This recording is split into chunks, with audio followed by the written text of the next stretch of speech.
Hello, and welcome to my presentation about structural violence.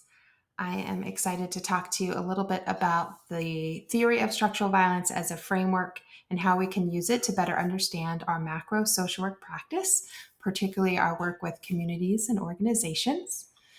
And of course, before we begin, I'd like to check in and make sure that you have taken your mindfulness moment. It's really important for us to take some time to fully arrive, particularly when we are talking about important topics such as structural violence and its impact on our work with our clients, our organizations, and our communities. And of course, I would like to take another moment to say Ubuntu. I am because you are. We are all connected. And so that is why this work is so very important to us. Okay, so when we think about structural violence as a framework, it's important to really step back and apply it in thinking about structures and systems of oppression. And that will lead us to really thinking about structural determinants of health versus social determinants of health. So, just to begin, we have two images on this slide. The first one you will see includes the pair of ACEs. So that's the image on the left. So at the top, you see adverse childhood experiences in the tree and the limbs of the tree. And those are the ACEs as we have come to know and understand them. And we have primarily applied our understanding about ACEs to our micro social work, particularly in Social Work 604. We spent a good deal of time really unpacking and understanding how adverse childhood experiences can have a long-term impact on our growth and development over time.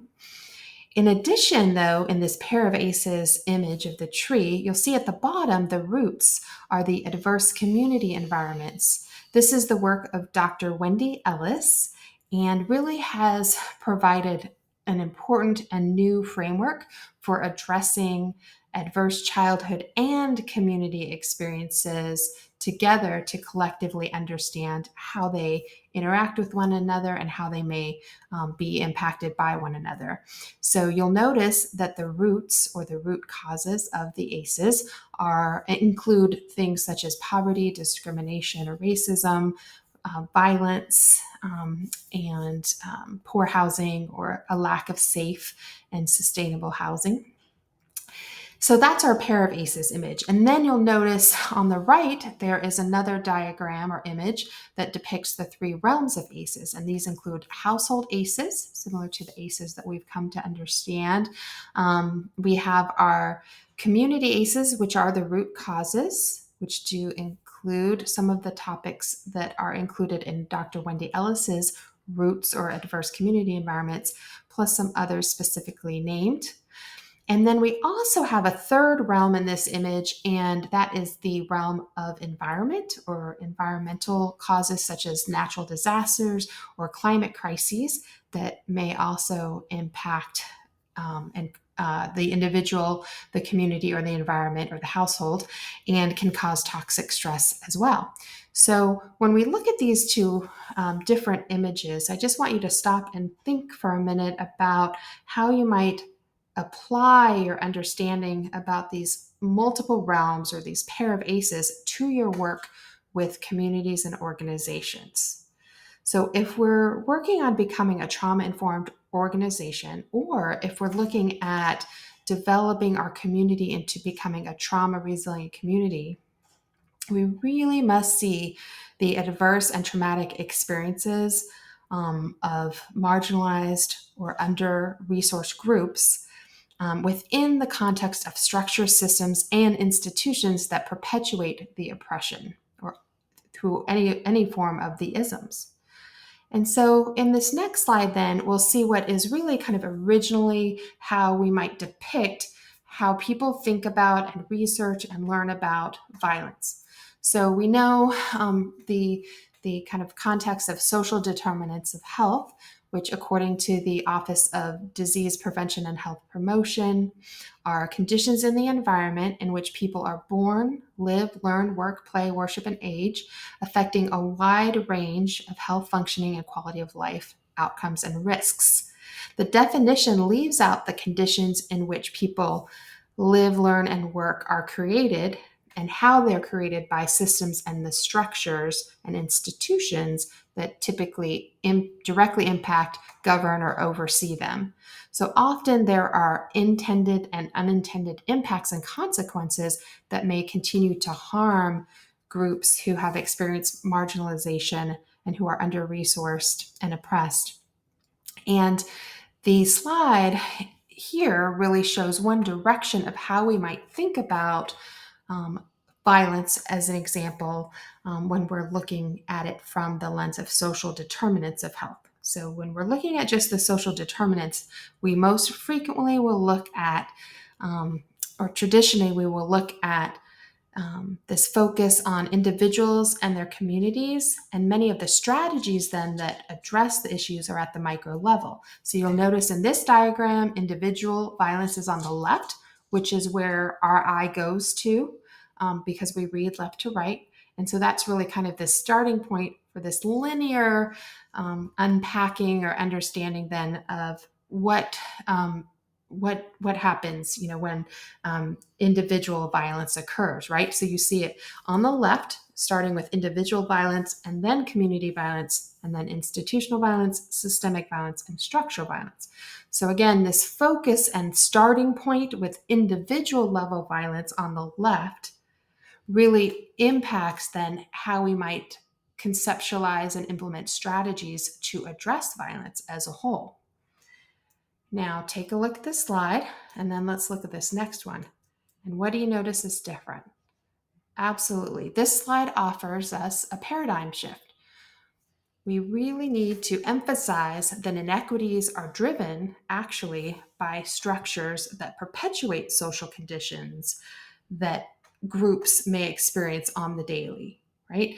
So in this case, we're starting on the left with structural violence as the form of violence that directly causes systemic violence, which then causes institutional violence, and then community violence, and then individual violence.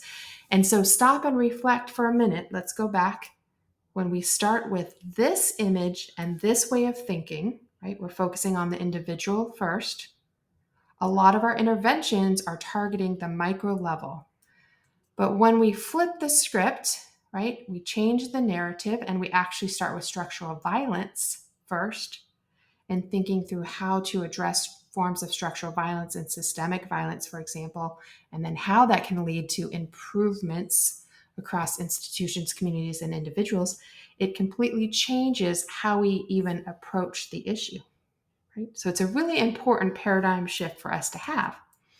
And when we think about that paradigm shift, I first want to just define each of these forms of violence, but in particular, really hone in on structural violence. Because again, you see we're placing structural violence at the very beginning now. We're really wanting to focus and better understand all of the different forms of structural violence that impact ultimately how we are able to help communities and individuals heal. So structural violence refers to a form of violence wherein beliefs behind policies, social structures, or social institutions harm people by preventing them from meeting their basic needs. That definition comes from Johan Galtung. His original writings were back in 1969. So that's a pretty old definition, truly.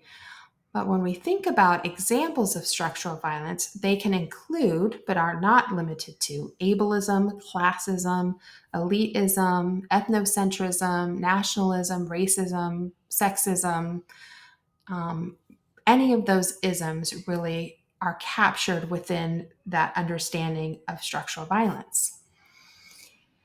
And we start with defining structural violence also because structures perpetuate violence against underserved, under-resourced communities, such as our BIPOC communities, our LGBTQIA plus communities, persons with disabilities. And this results then in individual and community violence. So we start with the structures or the structural violence piece because this is the culture shift we are really wanting to think about. This is where the change really needs to occur. And structural violence is also defined as the intentional or unintentional violence resulting from social structures that cause harm to individuals or groups of individuals. So, one of the important features of structural violence is that it is avoidable, um, but it is a high cause of premature death and unnecessary disability, and it is highly interdependent with other forms of violence like family violence, racial violence, police violence, and even war. So, structural violence is really an important definition to understand and unpack, and then really keeping in mind that this is describing the form of violence where policies or social structures or social institutions do harm by preventing individuals or groups of individuals by getting their basic needs met. Okay, so it's completely avoidable. So let's move on briefly and talk about systemic violence. So this refers really to the intersectionality of issues that are relating to economic, environmental, racial, and gender injustices, and it can occur when those in authority limit the potential of oppressed communities unconsciously or consciously. And it happens when individuals are marginalized or oppressed by policies or social customs, introducing new inequalities or continuing previously held disadvantages. So, now that we have established previously that structural violence focuses on the isms, systemic violence focuses on the systems perpetuating the violence against the isms. So think of structural violence as the noun and systemic violence as the verb. Institutional violence is most commonly defined as the use of power by an institution, such as an organization, a hospital, even a school, to cause harm and enforce structural oppression. So you can see here that organizational traits embedded within institutions that are inherently violent can begin to create that type of culture within an organization. And so these examples really talk about how that can happen within an organization itself. And so that structural violence through systemic violence impacts the organizations or the institutions or the schools or the hospitals. And then within those institutions, they become to perpetuate violent behaviors, inherent biases or implicit biases, which then can cause harm to others within that institutional system or within that organization, right? So when we're talking about institutions, we're talking about something as simple as where you do your field practicum. If you're at an agency, that's an institution. What does institutional violence look like in that institution? How do people of color, for example, experience that institution? Do they feel represented? Did they feel a sense of belonging when they were hired and onboarded in that institution? What kinds of harms may have been caused if they did not feel that sense of belonging when they were hired first into the organization? And what happens from that point on? What role does leadership play? So we have all sorts of questions in that organization or institution, right? And so the second half of the semester, we're really going to delve into organizations. But before we keep talking, let's also define community violence. So community violence is exposure to intentional acts of interpersonal violence committed in public areas, and it could include anything from public shootings, sexual assaults, bullying, gang violence. Although people can anticipate some types of traumatic events, community violence typically happens suddenly and without warning, right? Okay. And then, of course, we understand that violence at the individual level can include interpersonal violence, physical assault, sexual assault, really any of those direct forms of violence or trauma. So I really like this slide, and we're going to actually end with this slide. There's a couple of things I want you to notice and just take a look at it for a minute. So remember when we started off, we were talking about the difference between the social determinants of health and the structural determinants of health. And part of that is really flipping the script and starting with structural violence on the left-hand side and really thinking through interventions and targeting interventions with that in mind, right? But when we look at this slide, we can see that it's continuing to shake things up a little bit. So in some ways, this slide really reiterates this paradigm shift that's been presented in the previous slides. So on the left side, you see it almost looks a little chaotic, actually, the way it's drawn, but we see the current way of thinking where the primary focus, for example, to address violence, is on addressing individual violence. And so we see that funding goes towards addressing individual violence, right? You'll see, youth violence prevention programming, right? So we're focusing on the young people as being the preventers of violence. But interestingly, when we flip the script and we look at things differently, we can see the importance of paying attention to the intersectionality with institutional, systemic, and structural violence. So we have individual violence, really that kind of focus in the middle on the left side.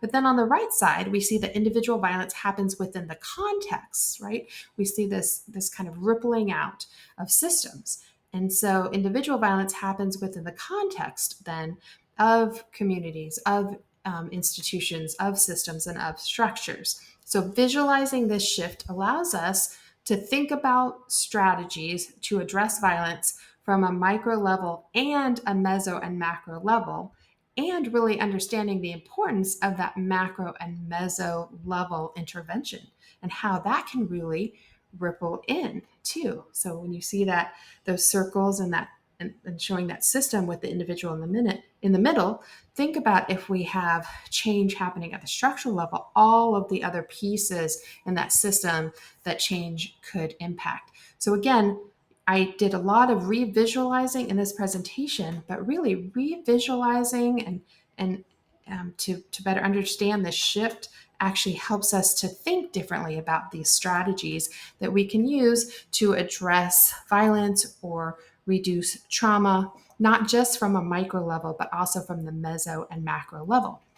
This shift also allows for balanced accountability. So it's accountability beyond that individual and forces us to look at institutions and systems and structures to try and find a sustainable solution. Right? So when shifting this paradigm, prevention and mitigation strategies focus on policy and procedures.